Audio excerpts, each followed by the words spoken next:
introduce our last one. May I call on Assistant Professor Jacqueline Ican Sancho.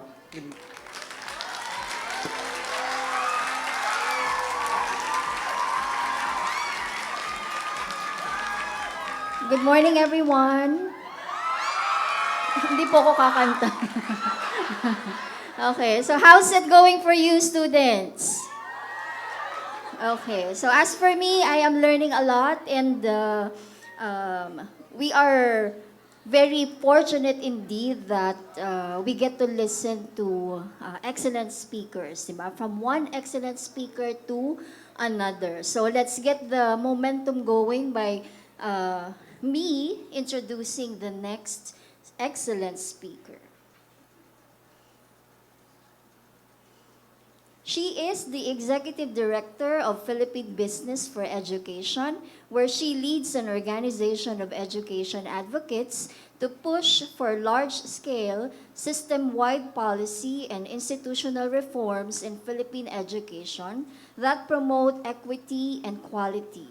She leads teams in creating coalitions, bringing stakeholders to work together, implementing programs and projects on teacher quality and workforce, working with government agencies and legislature to push for reforms. Prior to her executive director role, she was head of operations for Step Up, a pre-service teacher education scholarship campaign implemented by Philippine Business for Education in partnership with the Australian Department of Foreign Affairs and Trade, or DFAT, from 2015 to 2020.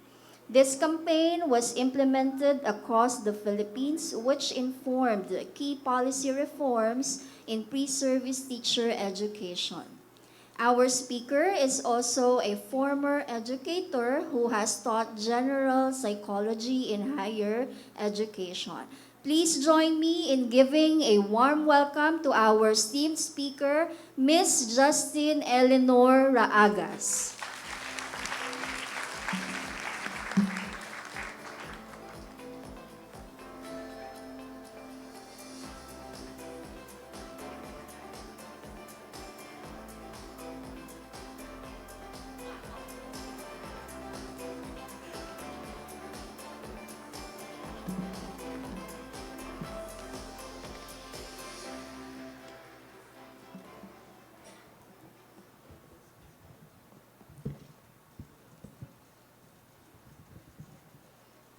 Good morning. I'll do a quick tech run. So if I speak like this, dinig naman? Yes. Okay, perfect. So magandang umaga sa lahat, or it's close to lunch. Good noon to all of you. I hate to be the barrier between, a good lunch. So I will try to make this, while not necessarily quick, but something that you'll really pick up something interesting from, and hopefully helpful as you go about with the rest of your weeks and the school year, no? So, quick question. You need, yeah. It's, okay. I can hold it also. Okay, ganito na lang para like the singers. All right. So, quick sense making of the room. Raise your hands if you are an educator. You currently work for a university, a college. Raise hands. All right. Raise your hand if you're currently a student studying to become an educator. All right, mixed group. Great. So now I know how to situate myself and, get the sense. So, all right, magsisimula na ako, formal na. Okay, my name is Justine Raagas. I'm from Philippine Business for Education. So we're a non-profit organization. Sinimulan kami noong 2006. So the organization is kind of like some of you in the room, 19 years old. Right? Kung tao pa si Pibed, nag-aaral na siya ng college. So ano ba yung PBED? Ano ba yung ginagawa namin? So Philippine Business for Education, isa kaming non-profit organization. Nung sinimulan kami, it was started by some of the country's top business leaders. So mga mga employers. Yung problema kasi nila in 2006 was similar to the problems of decades ago. Nahihirapan silang mag-hire ng mga taong papasok sa kumpanya nila kasi kulang sa skills and kulang sa competencies. And these business leaders, these CEOs said, hindi pwedeng bastang-bastang magreklamo lang tayo. We cannot just keep complaining and not do anything about the education system of the Philippines. Sabi din nila, because may influence tayo and may boses tayo na pinapakinggan ng gobyerno, we need to use that voice for good.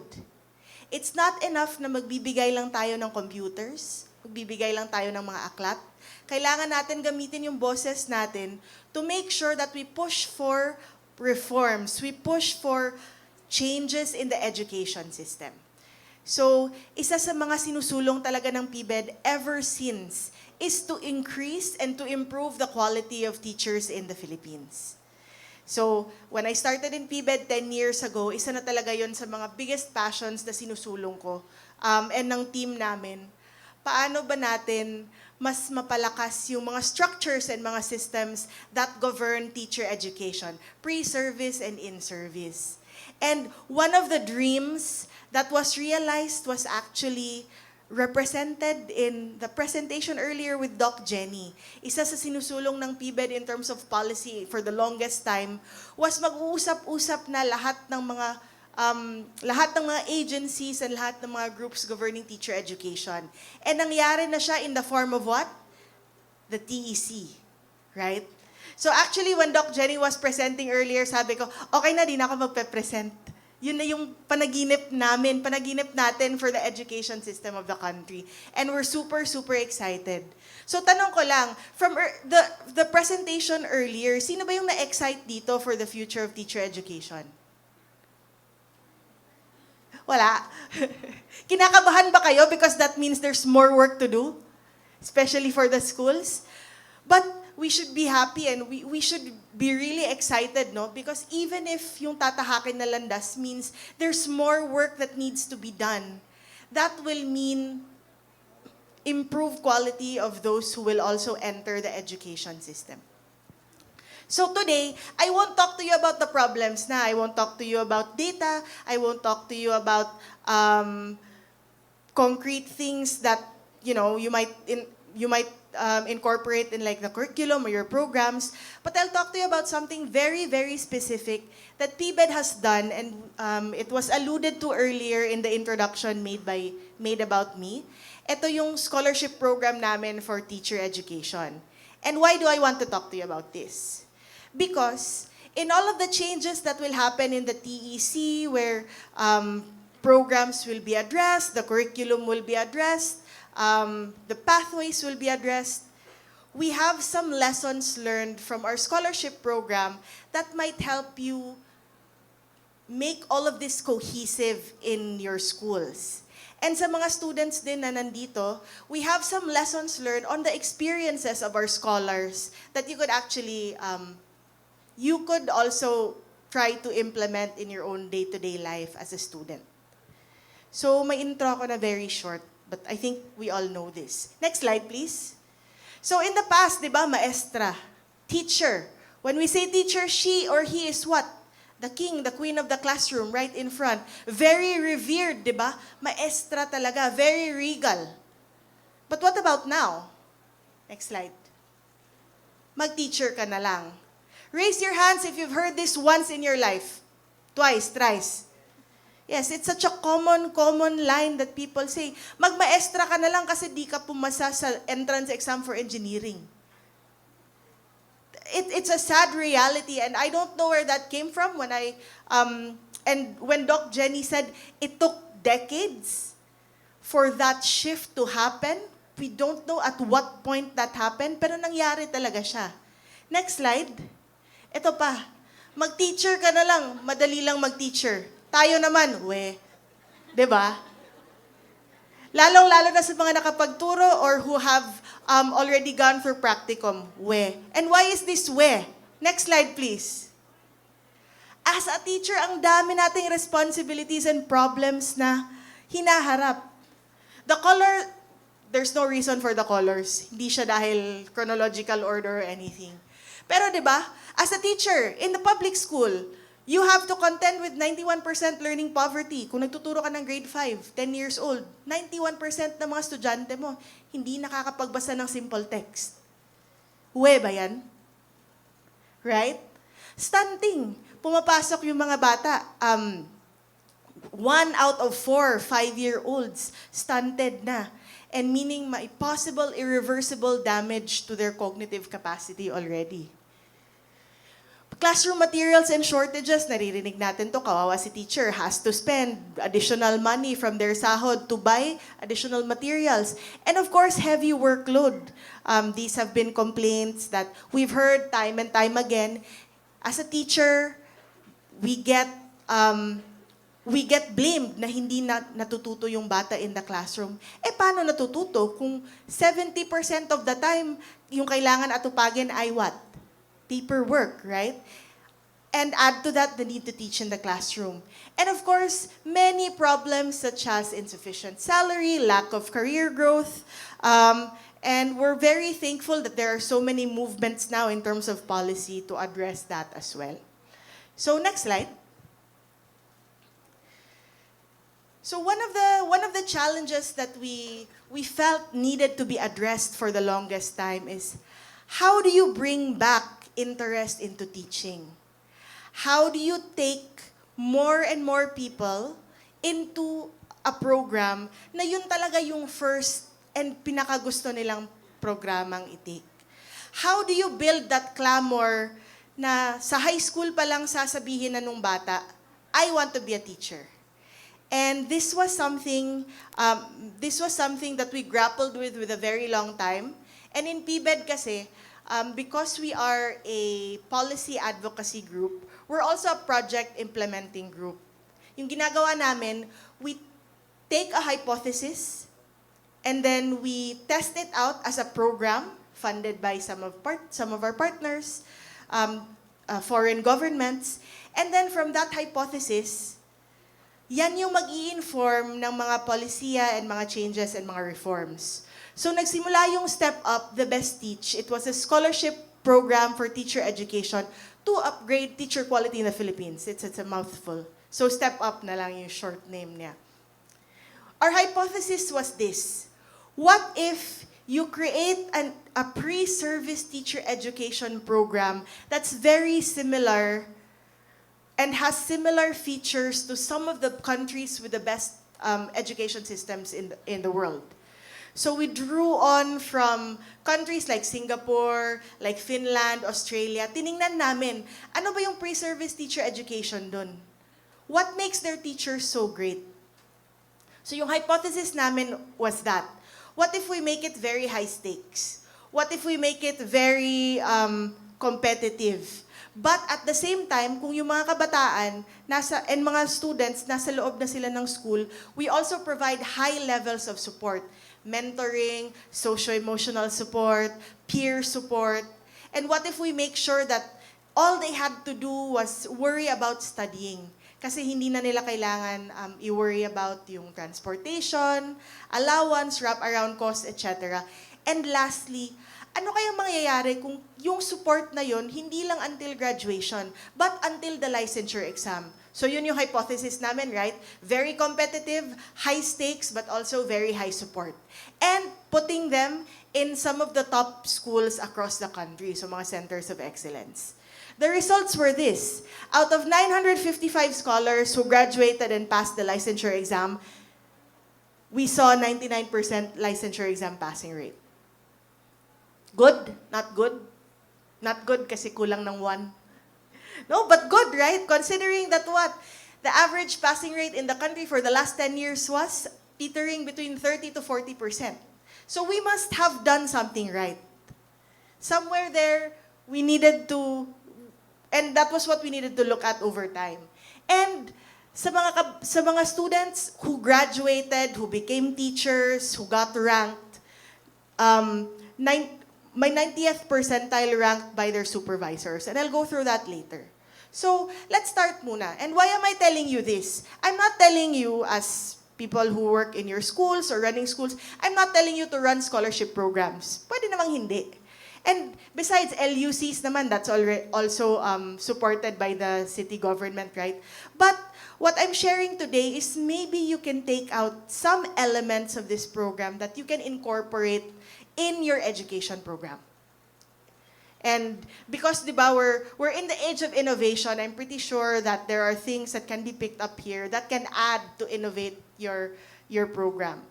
And we start with the first step, that's the most important one. Next slide. Attracting the best. It's not enough that you just say, this program is for free. Of course, it's gonna attract anybody. In the Philippines, we are still a country that really puts a premium and really believes in the power of a 4-year college degree, even for jobs that don't require 4 years. That is why, if you do advertise that you have a program that's a 4-year program, it will attract anyone. But what we tried and what we tested, what we tested here is that we had a scholarship program, but we also had very, very specific messaging. So, yung messaging namin was, while we did say the best teach, we also had messaging about the importance of the roles of teachers. And dati kasi sa TV, if you see like mga stories about teachers, very typical yung storyline.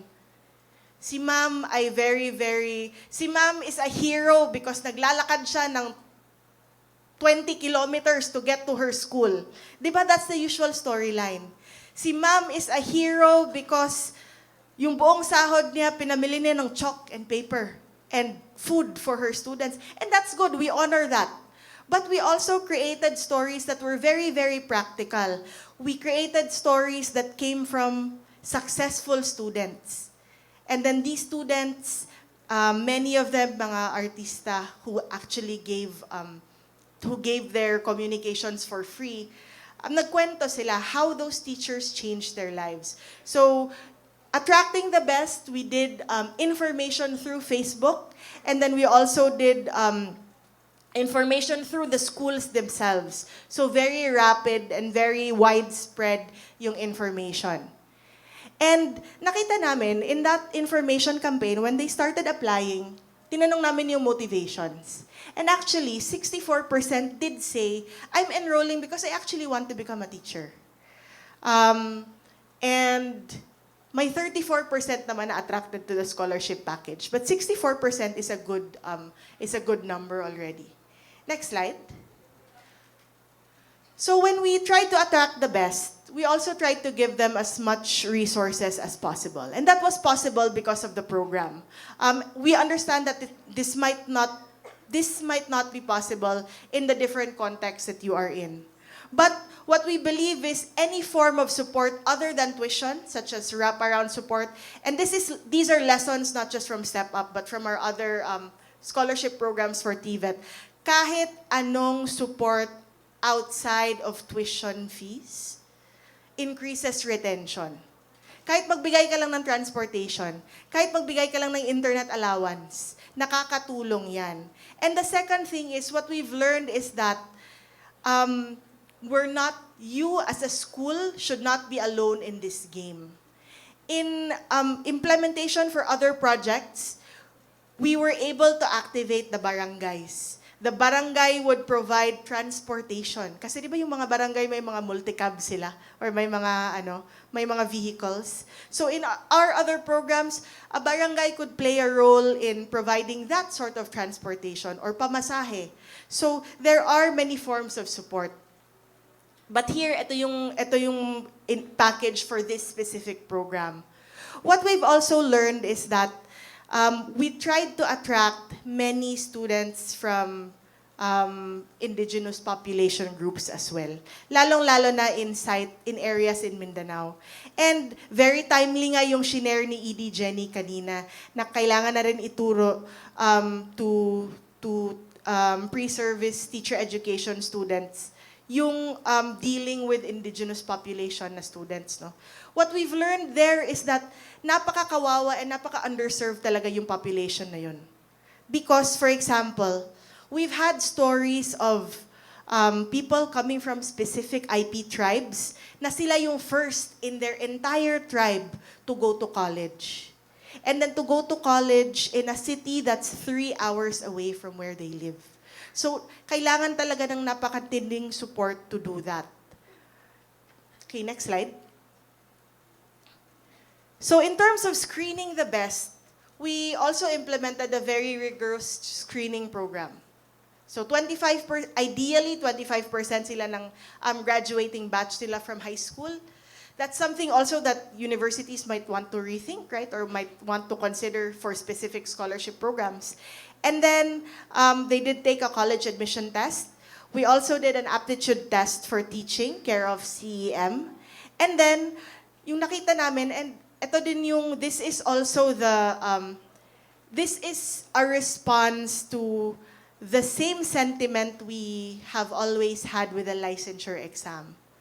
Teaching, sabi ni Edie Jenny kanina, di ba? Teaching is a doing job. It's something you actually do. You become that whole persona in front or inside the classroom. So, mahirap din na mag-test ka lang based on pen and paper. So, ginawa namin, screening pa lang to for pre-service ha, pero parang nagsiscreening na sila to go into the profession. But we had to check, we had to also check them and their propensity for success in the classroom or as a student. So we made them do demo teaching, we made them do panel interviews to really test to really check their motivations. And of course, we had a focus group discussion along with other scholars and we observed it. And we saw an 11% success rate. Because what we also want to say is that we understand that everyone should have a 4-year college degree education. But because of the learning crisis in the country, teaching should not just be for everyone. It has to be for people who are very committed. It has to be for people who want to change and who want to impact the lives of Filipinos.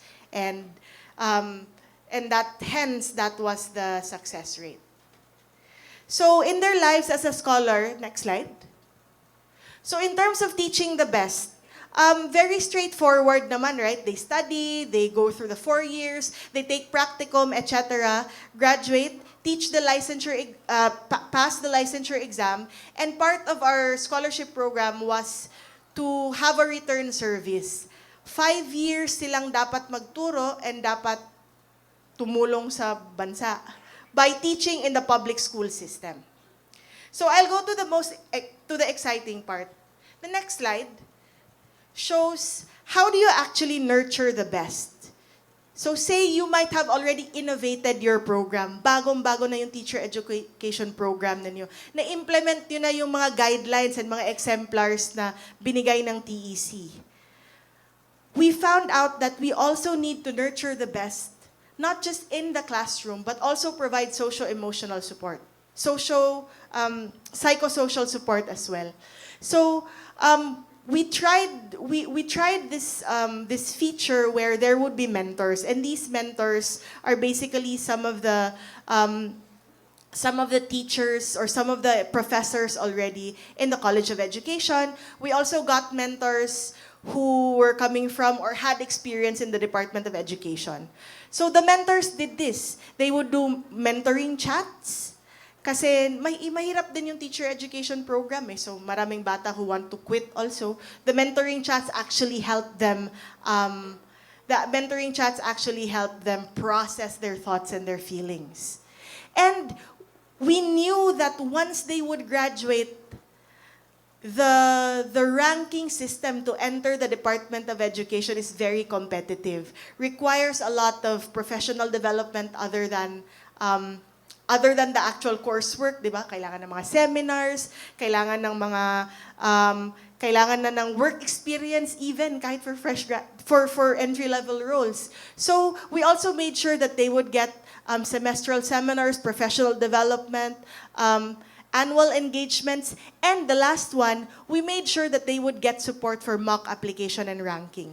So they would have simulations of the licensure exam tests, but at the same time, in preparation para mag-ranking na sila, we also did mock applications.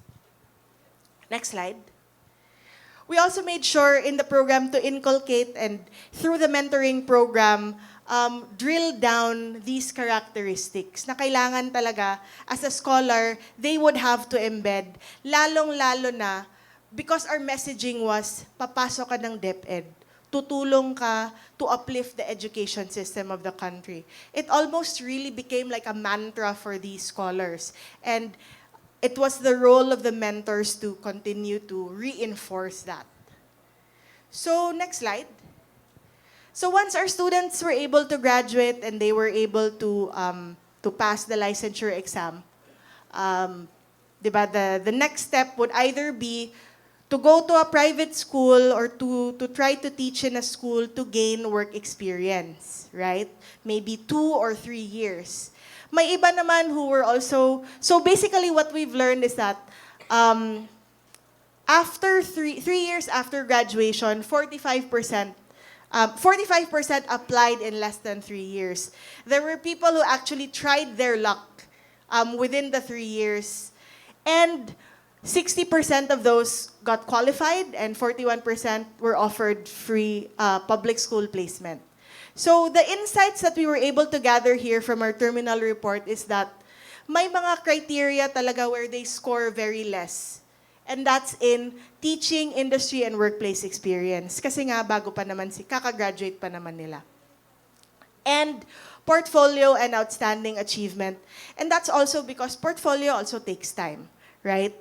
And specialized training. So that was why one of the things we were doing is really making sure that there were seminars and there were specialized training programs to supplement their education. So we also saw that there was an average of about 3 months to 4 months of days between the RQA ranking and the first day of teaching. So maybe, I know for many of the students here, the expectations are already set, right? Na in terms of your pathway to the basic education system. About 2-3 years. Some wait even longer to apply to become ranked, but at the same time, after the RQA, may mga waiting time pa din. So these are just some insights. So next slide. We tried to follow the teachers who graduated and went into the program. So ito yung a day in the life.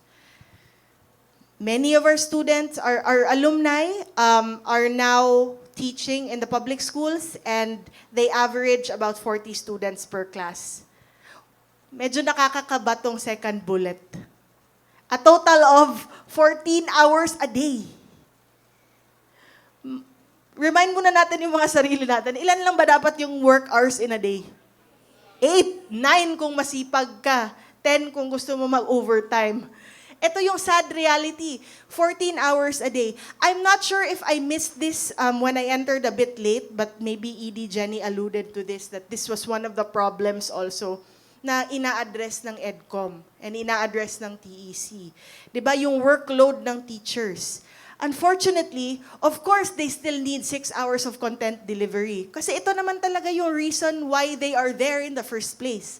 But what else do they do? 3.3 hours of class preparation, checking students' output, and then administrative work. So, of course, there are reforms na sinusulong to lower that. And this is what we're saying na from this program, we were able to extract this information, use this to inform decisions that are being made at the policy level. Kailangan natin to pababaan kasi hindi naman makatarungan na mag 14 hours a day. Kahit mahal na mahal pa natin yung Pilipinas, kailangan natin matulog. Right? So how they teach? Wait, sorry. I take a step back. I hope in the future, if I get a chance to be invited again to speak, I can say na 8 hours na yung mga scholars natin. No? So that's a dream. We will continue to push for that and fight for that in the arena of public education policy. So how they teach, communication lines with students are kept open because of their experience in mentoring and being able to talk to adults, older adults, very openly as well. Magaling din sila mag-feedback to students and parents.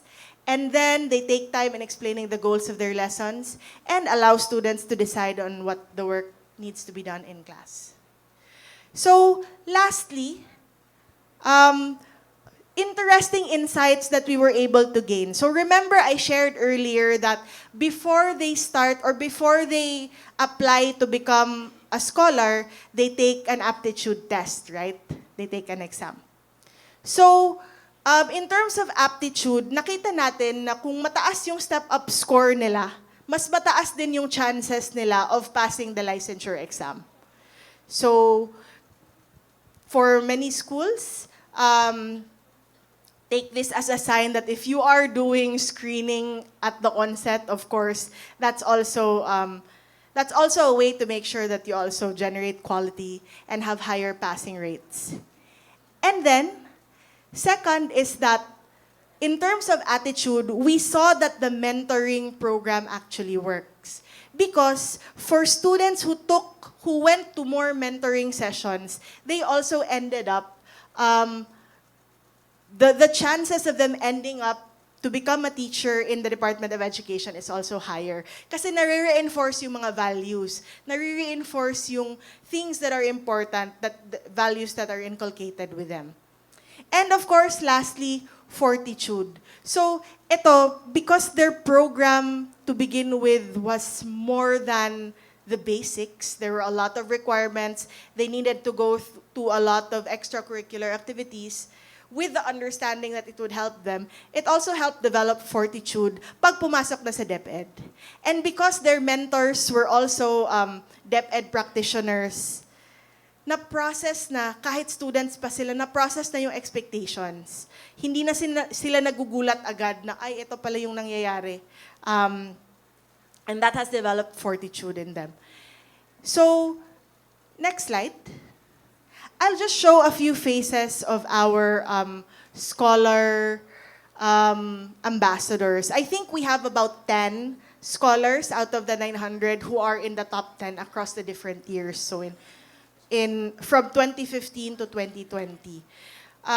We also have a very active scholar alumni network to keep in touch. They share their best practices. They have a chat group where they talk about innovation as well. So that's what we really also found interesting. And I hope that that's something that many of the educators can take away as well. How do you bring in the talent of your alumni to help people, their students, their batchmates who are also working in the field? So this is where I end my program. It was really just an insight to what we've implemented so far and how it can, and how the lessons from the Step Up program that we've implemented could be implemented as well in your school, especially now that we're really looking at innovation. We're really looking at potential changes in the teacher education program. So I do hope that it might not be this entire scholarship program, right? It's a hard thing to do, especially if there are resource limitations, of course. And of course, if there are limitations as well in terms of manpower and staffing and others.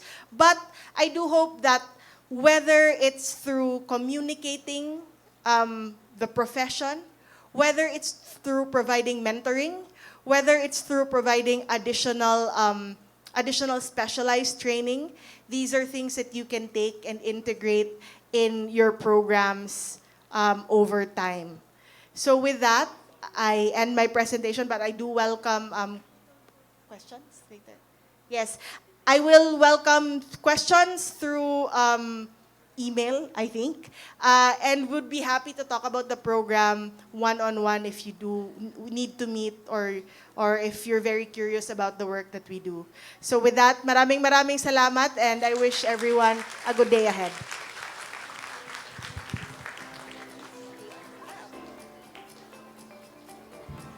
Thank you, Ms. Raagas, for sharing the insights from PBED, insights and initiatives of PBED. And at this point, we'll also request once again our management committee to please join us on stage as we present the certificate of appreciation for Ms. Justin Eleanor B. Raagas in sincere recognition of your invaluable contribution as a guest speaker at the Education Summit 2025, Innovated Breaking the Perennial Cycle of the Philippine Education in Crisis, Reflections, Insights, and Solutions. Signed by Jason Bergania, EDD, Dean, College of Innovative Teacher Education, and Ederson D.T. Tapia, PhD, DPA, Vice President for Academic Affairs.